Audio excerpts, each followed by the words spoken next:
Constitution, which at any time exists, till changed by an explicit and authentic act of the whole people, is sacredly obligatory upon all.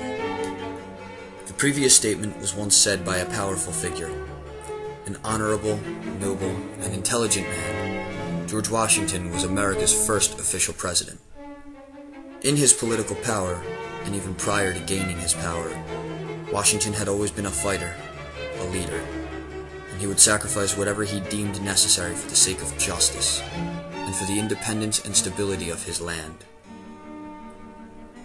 Supplies were needed for the army if there was a chance of victory. After asking colony after colony and countless men to individually provide supplies and food, America's debt had summed up to about $75 million. Washington, having been aware of the peril of the United States of America, knew that he needed to put the uneasy minds of the citizens at ease.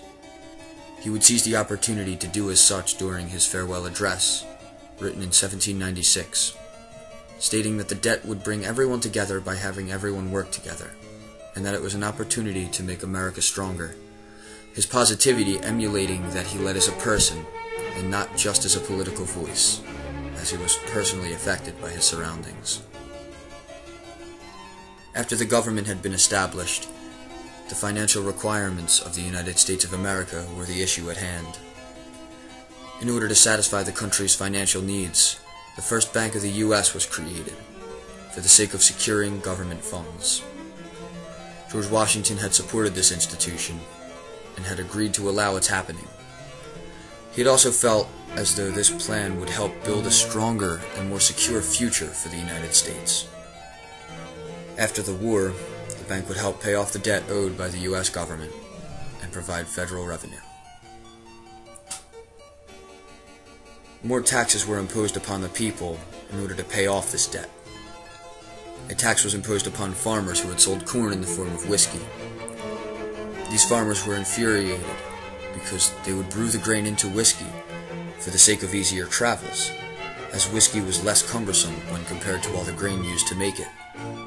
Due to this harsh tax, the farmers had decided to rebel.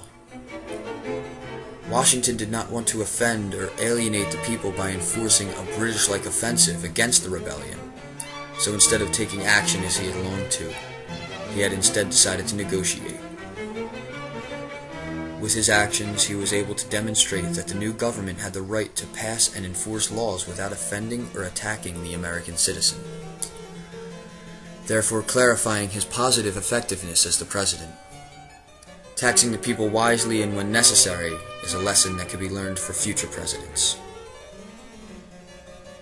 America, having still been in debt due to the War of Independence, remained neutral during the war between Great Britain and France under Washington's orders.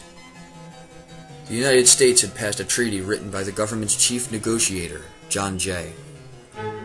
The primary goal of this treaty was to make the British agree to vacate the remaining forts occupied by the British on U.S. soil, even after the Treaty of Paris. In return for their evacuation, America would consider British the most favored trade nation, which the British had decided to use to their advantage for the war. The Spanish negotiated with the Americans due to their fear of a U.S.-British alliance.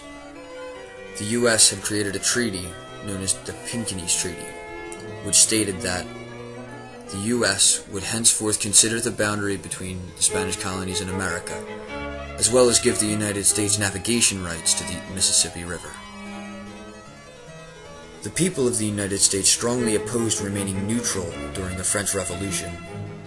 They thought that Jay's treaty was supporting Britain and going against France when, after all, Washington had only wanted to keep the country neutral and focus on repaying debts.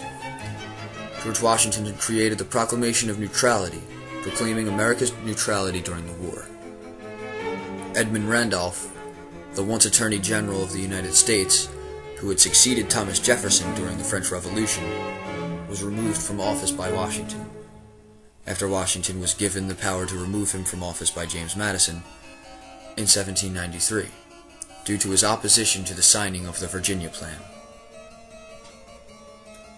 Before the resignation of George Washington 2 years prior to his death, he had written a farewell address to the Congress.